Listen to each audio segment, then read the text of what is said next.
É o livro Os Mensageiros. É um livro extraordinário. Quem não leu, nós recomendamos que leiam. Por aquilo que iremos narrar, com certeza vamos abrir o apetite a alguns para depois quererem mesmo ler o livro na totalidade. Tanto adquirindo o livro na nossa biblioteca, como baixar o livro em PDF no Google, facílimo, e temos o livro para ler. É o segundo livro de uma série de 16 que um médico, enquanto encarnado esteve aqui na Terra, o Dr. André Luiz, agora espírito, nos traz essas informações do mundo espiritual. Portanto, ele vem-nos mostrar como se vive no mundo espiritual. E a tarefa é hercúlea, porque deram-me 7 capítulos para uma palestra de 30 minutos. Não há nenhuma palavra naquele livro que a gente possa tirar sem macular o sentido do que lá está.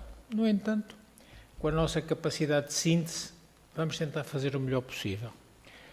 Capítulo 16, intitulado No Posto de Socorro, André Luiz, espírito, repito, deslumbra-se com a visão de um castelo soberbo. Com grande surpresa dele, verifica que é uma construção magnífica e cercada de pesados muros, numa extensão que os seus olhos não conseguem abranger. Vejam o tamanho da construção. A sua imaginação não concebia que contrafortes daquela natureza existissem nas zonas espirituais, no mundo espiritual. André Luiz e quem o acompanhava foram recebidos por 2 servidores que abriram uma porta extremamente pesada. E o cumprimento foi fraterno. Salve, mensageiros do bem. André Luiz e os outros entraram e ficaram admirados. Pomares e jardins maravilhosos perdiam-se de vista. Enormes pavilhões alinhavam-se como se estivéssemos diante de prodigioso educandário. Aniceto, aquele que acompanha André Luiz, que é o seu bondoso instrutor, notando a admiração, esclareceu. Esta paz reflete o estado mental dos que vivem neste pouso de assistência fraterna. Atingindo o edifício central, fomos defrontados, diz André Luiz, por um casal extremamente simpático. E é o elemento masculino do casal que cumprimenta Aniceto. Falou com ele, abraçou-o e agora é Aniceto que, dirigindo-se a ele, lhe diz: meu caro Alfredo, minha nobre Esmália. Aniceto elucidou que Alfredo era o dedicado administrador daquele posto de socorro. Foram conduzidos ao interior doméstico, penetraram num vasto salão mobilado ao gosto mais antigo e, admirado, André fixou uma tela enorme, representando o martírio de São Dinis, o apóstolo das Gálias. Gália era o nome dado ao território francês na Antiguidade. É um quadro extraordinário. Também podem pesquisar no Google, vejam, porque é uma obra extraordinária. E, intrigado, André recordou que vira na Terra um quadro absolutamente igual àquele. Famoso trabalho do pintor Bonnat, pintor francês. Só que a cópia que estava ali no posto de socorro era muitíssimo mais bela. Aniceto observou-lhe a admiração e foi Alfredo que o elucidou. Nem todos os quadros, como nem todas as grandes obras e composições artísticas, são originalmente da Terra. Neste caso, essa tela magnífica foi idealizada e executada nos fins do século passado numa cidade espiritual. O grande pintor de Bayonne, Bonnat, visitou essa colónia em desdobramento pelo sono e teve uma noite de excelsa inspiração, reproduzindo depois o quadro na terra. Desde o minuto em que ele o viu, Florentino Bonnat não descansou enquanto não o reproduziu. Reproduziu o quadro que hoje é célebre no mundo inteiro. Alfredo reconhecia que toda a arte elevada é sublime na terra porque traduz visões gloriosas do homem na luz dos planos superiores. Então os artistas vão beber a sua inspiração no mundo espiritual. Ninguém cria sem ver, ouvir ou sentir. E os artistas de superior mentalidade costumam ver, ouvir e sentir as realizações mais altas do caminho para Deus.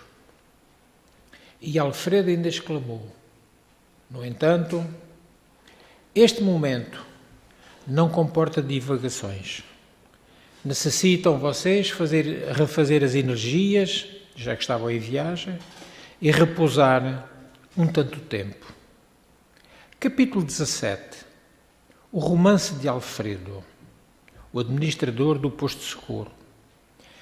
Depois de gastos alguns minutos, utilizados no serviço da higiene reconfortadora, Alfredo convidou-os para a mesa. Olhem que vocês do lado de lá também comem.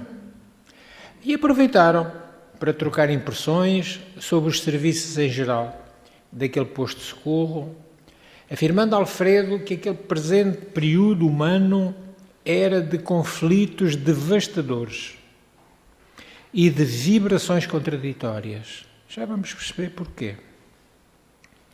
Diz Alfredo que desencarnados e encarnados empenhavam-se em batalhas destruidoras e considerava que era uma lástima. Alfredo confidenciou que a produção de alimentos e remédios era integralmente absorvida pelos famintos e pelos doentes. Os seus 500 cooperadores sentiam-se presentemente incapazes de atender a todas as obrigações. As massas de sofredores eram incontáveis. Porque Esmália pedisse licença para se ausentar, André considerou: ainda bem que tendes uma abnegada companheira ao vosso lado. E falou o administrador Alfredo: meus amigos, por enquanto não tenho essa felicidade em caráter definitivo. E disse que, embora ele e a esposa tivessem o divino compromisso da união eterna, ele ainda não lhe merecia a presença contínua. E afirmou que ela era a bondade celeste e ele a realidade humana.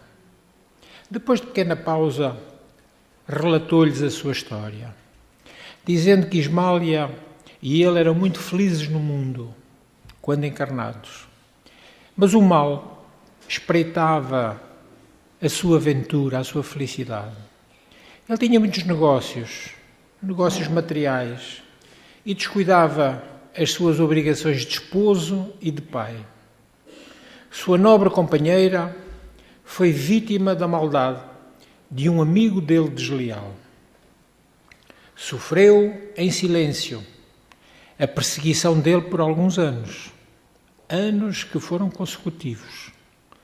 E quando esse desventurado sócio dele verificou a inutilidade da sua atitude criminosa, porque ela não correspondia, em desespero, começou a envenenar o espírito desprevenido de Alfredo naquela altura. Atordoou-o com falsas acusações, subornou criados, colocou espiões que seguissem a sua querida Esmália nas tarefas de esposa e mãe. ela jamais se sentiu com bastante coragem para denunciar. Alfredo confessa que se tornou intolerável dentro do lar. Desconfiado, chegou a acusá-la veladamente. Ismália chorou, mas calou-se. E continuou. O infeliz perseguidor subornou um homem de baixa condição que penetrou certa noite na nossa casa. Ele, pressentindo que estava alguém, desesperou-se e acusava a esposa e via nela uma traidora. Sobretudo quando a buscou e a encontrou profundamente tranquila, não tinha nenhuma culpa, e andou pela casa procurando como louco a sombra que ele viu passar, que ele considerava ser o conspurcador da sua honra. E é nesse instante que ele vê novamente o vulto do homem esgueirar-se na sombra do aposento próximo, e antes que ele pudesse agarrá-lo, saltou a janela, fugindo pelo jardim. Ele ainda disparou balas à toa, mas nada conseguiu. Regressado ao quarto, com os seus olhos congestionados, vomitando insultos, quis matar Ismália, que estava banhada em lágrimas a seus pés. No entanto, alguma coisa que ele confessa que nunca pôde compreender na terra, agora sabia, mas na terra não entendeu. Paralisou-lhe o braço que estava quase sendo homicida. Mesmo assim, vociferou blasfémias, fez-se surdo aos rogos dela, afastou-se do lar, tomado de horror. No dia imediato, fez valer o seu direito exclusivo sobre os filhos e providenciou para que Ismália, convertida em estátua de dor, fosse devolvida à fazenda paterna, à casa do pai. Contratou uma governanta para os meninos e depois tomou um barco rumo à Europa, onde se demorou por mais de 3 anos. Atormentado, nunca procurou notícias da companheira caluniada, até que certo dia recebeu uma carta na costa francesa. Um parente informava que após 2 anos angustiosos, entre a saudade e o abandono, Ismália contraíra tuberculose, falecendo em terrível martírio moral. Deliberou então voltar. Os anos rolaram uns sobre os outros.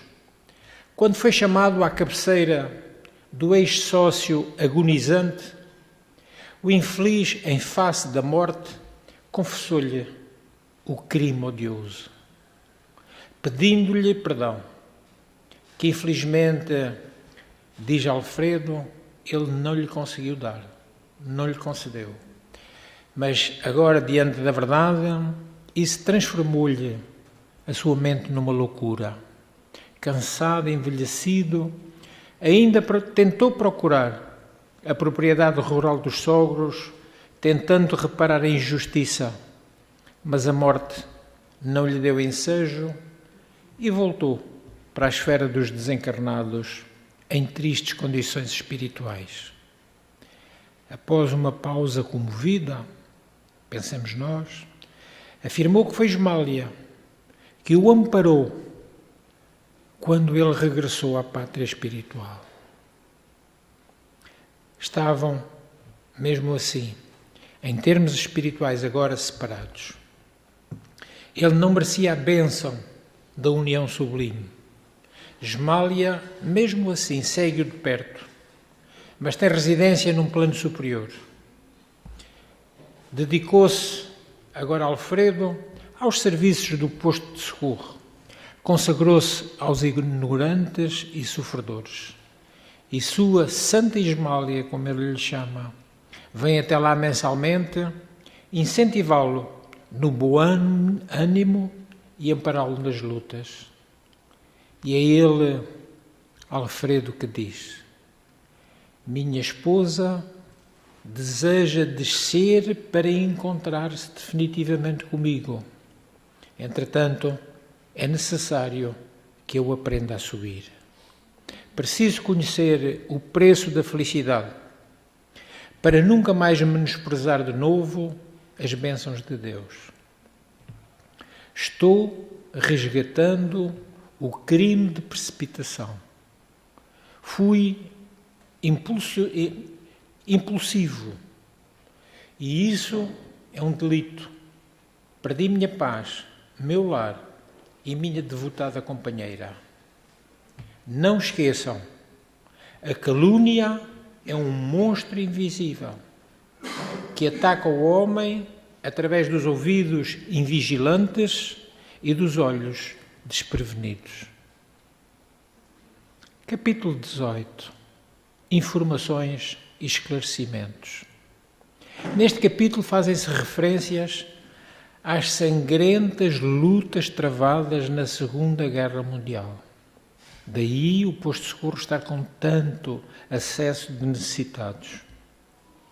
Não esqueçamos que este livro foi impresso em 1948, precisamente naquele período muito próximo da Segunda Guerra Mundial. E é a constatação que a luta, a contenda, não é só nos campos de batalha. Também existe nas linhas da palavra. Também existe nos fios do pensamento. Intensificam-se ao longo da crosta terrestre, porque geram espessas nuvens de resíduos mentais dos encarnados invigilantes. Multiplicam assim os tormentos destruidores. André Luiz é informado que as colónias espirituais da Europa estão sofrendo amargamente para atenderem às necessidades gerais. O erro de uma nação influirá em todas, como o gemido de um homem perturbaria o contentamento de milhões. Pelas discórdias pagaremos todos doloroso preço em suor e lágrimas. Todos pagaremos tributo. É da lei divina. Que nos entendamos e nos amemos uns aos outros é a solução. Todos sofreremos os resultados do esquecimento da lei, mas cada um será responsabilizado de perto pela cota da discórdia que haja trazido à grande família mundial. Agora foi Ismália que considerou com delicadeza. Infelizmente, todos os dias somos curados por Jesus e todos os dias conduzimos-lo ao madeiro, crucificámo-lo. Capítulo 19. O sopro. Duas coisas novas. Carro no mundo espiritual. Informando-nos Alfredo que são sistemas de transporte em bases transcendentais de eletromagnetismo. Não poluem nem fazem barulho. Técnicos de sopro. O sopro curador. Mesmo na Terra, quem pudesse compreender toda a extensão deste assunto, segundo André Luiz, poderia criar no mundo os mais eficientes processos de soproterapia. Mas para isso, aqui nos círculos carnais, na matéria, para que o sopro se afirme, é imprescindível que o homem tenha o estômago sadio e a boca habituada a falar o bem, com a abstenção do mal e a mente reta, interessada somente em auxiliar. Alfredo, o administrador do posto de socorro, lembrou que a própria Bíblia, aludindo aos primórdios do homem, narra que Deus soprou na forma criada, o sopro da vida, comunicando assim à criatura o fôlego da vida. Também que o próprio vento é sopro divino, para afastar miasmas e energias nefastas. As bocas generosas e puras poderão distribuir auxílios divinos, transmitindo fluidos vitais de saúde e reconforto. Mas era necessário interromper a lição, atendendo a que havia deveres diversos. Passemos ao novo capítulo, capítulo 20. Defesas contra o mal. No exterior da fortaleza, que já referimos no início, podiam agora perceber a visão panorâmica com mais exatidão. Reconheciam a imponência daquela construção majestosa. Impressionaram-se, sobretudo com as fortificações, mas viram com emoção, no cume da torre de vigia, a torre mais alta, a enorme bandeira da paz, muito alva, branquinha. E o administrador esclareceu: enquanto não imperar a lei universal do amor, é indispensável persevere o reinado da justiça. Nosso posto está colocado aqui, igualmente como uma ovelha no meio de lobos. E embora não nos caiba efetuar o extermínio das feras, necessitamos defender a obra do bem contra os seus assaltos. As organizações dos nossos irmãos consagrados ao mal são vastíssimas. A maioria constitui-se de perversos e criminosos. Os espíritos são as almas dos homens. Se eu desencarnasse neste instante, e se o meu espírito ficar aqui ao meu lado, eu sou rigorosamente o mesmo. O que eu gostava antes gosto agora, o que eu fazia antes continuarei fazendo, o que eu pensava continuarei pensando. Porque não é a morte do corpo que nos modifica o espírito. O espírito que somos, esse comanda sempre aquilo que é a nossa atuação. Então continua o nosso orientador. São entidades verdadeiramente diabólicas. Querem dominar antes de se dominarem. Exigem antes de dar e entram em perene conflito com o espírito divino da lei. Informou que naquelas zonas entidades perversas formam quadrilhas, que ele chama cooperativas para o mal, e aproveitam os espíritos falidos para as paixões mais desordenadas que aquelas que muitas vezes estiveram na Terra. E agora é André Luís que, tendo visto na construção algo parecido com os canhões antigos, que pergunta: e as armas? Acaso são utilizadas? Alfredo responde: sim, não temos balas de aço, mas temos projéteis elétricos. Naturalmente, a ninguém atacaremos, mas esses projéteis assustam terrivelmente. Alfredo sorriu serenamente e perguntou, bem-humorado: vocês conhecem a lenda hindu da serpente e do santo? E eles disseram que não. E ele continuou: contam as tradições populares da Índia que existia uma serpente venenosa em certo campo. Ninguém se aventurava a passar por lá, porque tinham medo que ela viesse ao caminho. Mas um santo homem buscou aquela região. A serpente atacou-o desrespeitosa, mas ele dominou-a com o seu olhar sereno e falou-lhe: minha irmã, é da lei que não façamos mal a ninguém. A víbora recolheu-se envergonhada. Continuou o sábio o seu caminho e a serpente modificou-se completamente. Como desejava reparar os crimes antigos, mostrou-se integralmente pacífica, mas desde então as pessoas começaram a abusar dela. A infeliz recolheu-se à toca, desalentada, e vivia aflita, sempre com medo, muito desanimada. Porém, o santo homem voltou, e voltando pelo mesmo caminho, deliberou ir visitar a serpente.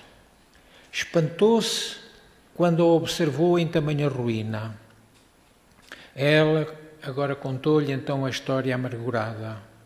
Desejava ser boa, mas as criaturas apedrejavam-na. O sábio pensou e respondeu após ouvi-la: mas, minha irmã, houve engano de tua parte. Aconselhei-te a não morderes ninguém, mas não te disse que evitasses de assustar os maus, mostrando-lhe os teus dentes e emitindo os teus silvos. Alfredo fez longa pausa e concluiu: creio que a fábula dispensa comentário, porque realmente eles ali estavam, no meio daquelas quadrilhas todas do mundo espiritual negativo, não querendo fazer o mal, mas também não deixando que o mal os atingisse. Capítulo 21. Espíritos dementados. O serviço de auxílio, mostrado neste capítulo, é também de veras interessante. Tarefeiros do bem carregavam grandes botijas de água, caldeirões de sopa, vasos de substâncias medicamentosas. Depois notaram que centenas de entidades se reuniam em vastos albergues, olhar vago e rostos completamente sombrios, parecendo uma assembleia de loucos em manicômio de grandes proporções. Algumas entidades acercaram-se e, respeitosas, dizendo um velho de barbas brancas a Alfredo: Senhor Alfredo, estou aguardando o resultado da minha petição. Em que ficamos quanto às minhas terras e os meus escravos? Quando volto para casa? Como excelente médico da alma, Alfredo prestou a maior atenção e respondeu-lhe: sim, Malaquias, você reclama com razão, mas sua saúde não permite o regresso apressado. Outro exclamou: e a solução do meu processo, Sr. Alfredo? Minha parte na herança dos avós é cobiçada pelos meus primos. O senhor enviou o meu pedido ao imperador? E Alfredo diz-lhe: já expedi a mensagem. Todavia, o imperador, com certeza, deve estar assoberbado com muito trabalho e levará algum tempo a responder à sua solicitação. Agora era uma senhora, mostrando-se aflita, pôs-se à frente deles, interpelou altiva: Senhor Alfredo, peço-lhe, não me retenha aqui. Meu marido é nosso próprio adversário. Já sei, minha irmã, respondeu o nosso amigo com a mesma solicitude. No entanto, que adiantaria regressar tão fortemente atormentada? Não será melhor curar-se? Tranquilizar o espírito para ajudar depois as filhinhas com eficiência? E Alfredo depois acabou por esclarecê-los sorrindo. No círculo carnal seriam todos absolutamente normais. No entanto, aqui são verdadeiros loucos. São desencarnados que por muito tempo se agarraram aos problemas inferiores. Reclamam providências, mas no fundo, vejam bem, o velhinho que reclama terras e escravos nunca pensou, senão em tiranias nos seus campos. O cavalheiro que aguarda a herança deseja, no fundo, lesar os seus próprios primos. E a senhora, que se revelou tão interessada pelo ambiente doméstico, desencarnou, morreu, quando pretendia envenenar o marido às ocultas. Todos eles têm de acordar de longo sono, sair da inconsciência.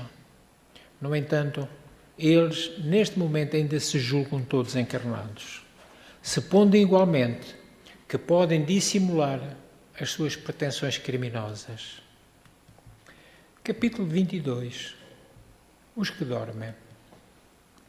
Neste capítulo, eles vão atingir pavilhões diferentes, que se estendiam numa área superior a 3 km. Eram espaçosas enfermarias. Dezenas de operários, devotados e operosos, seguiam-nos em absoluto silêncio.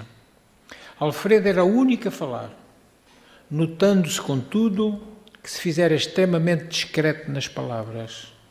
Com estranheza, André Luís notou que um dos servidores entregara ao chefe do posto uma pequenina máquina. E ele esclareceu: este é o nosso aparelho de sinalização luminosa. Estamos no centro dos pavilhões, a que se recolhem irmãos ainda adormecidos. Temos aqui presentemente quase 2000. Ao primeiro sinal luminoso de Alfredo, acenderam-se inúmeras lâmpadas elétricas. A primeira impressão foi de horror. Extensas filas de camas, ocupadas por pessoas mergulhadas em profundo sono. Muitos tinham um semblante horrendo. Eram muito poucos os que traziam as pálpebras cerradas, parecendo tranquilos. Em quase todos, estampavam-se-lhes nos olhos, aparentemente vitrificados, o extremo pavor e doloroso desespero da morte. Cadavérica palidez cobria-lhes a face. E Aniceto explica: sim, André, este sono é verdadeiramente avançada imagem da morte. Aqui permanecem, com a bênção do abrigo, alguns milhões dos nossos irmãos que ainda dormem.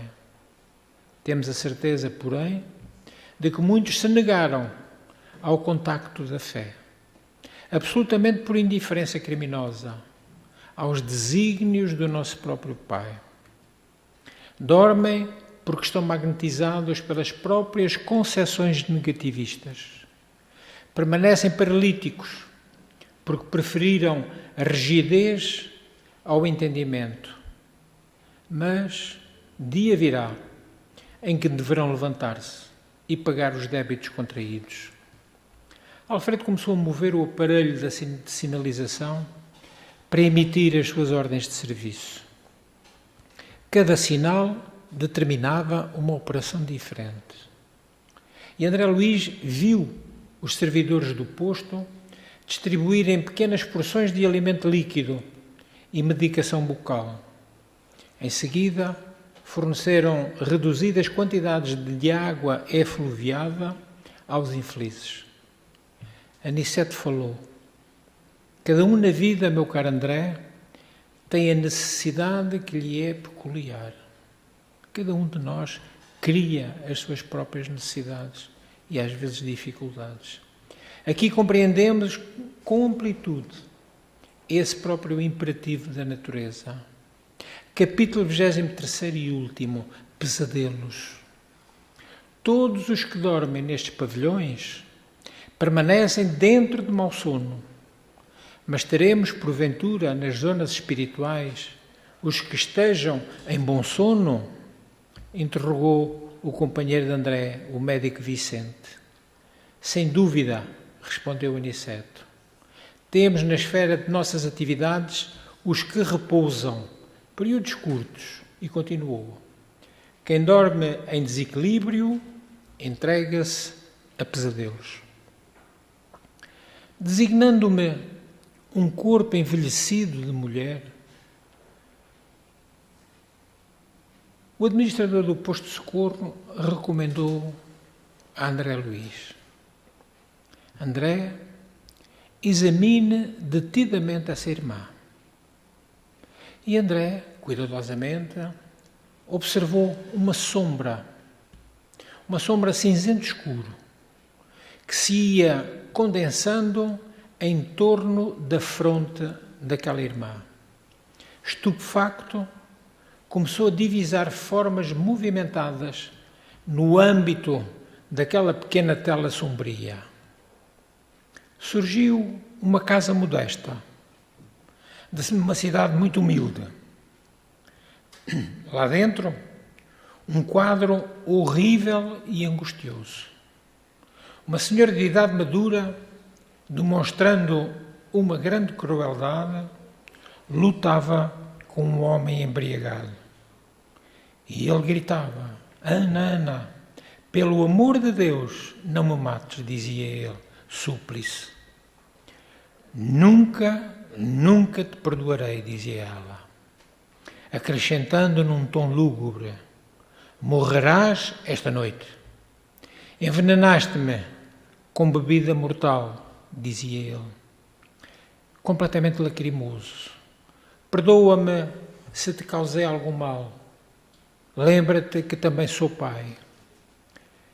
E ela diz-lhe: nunca, nunca te perdoarei. Tu traíste-me.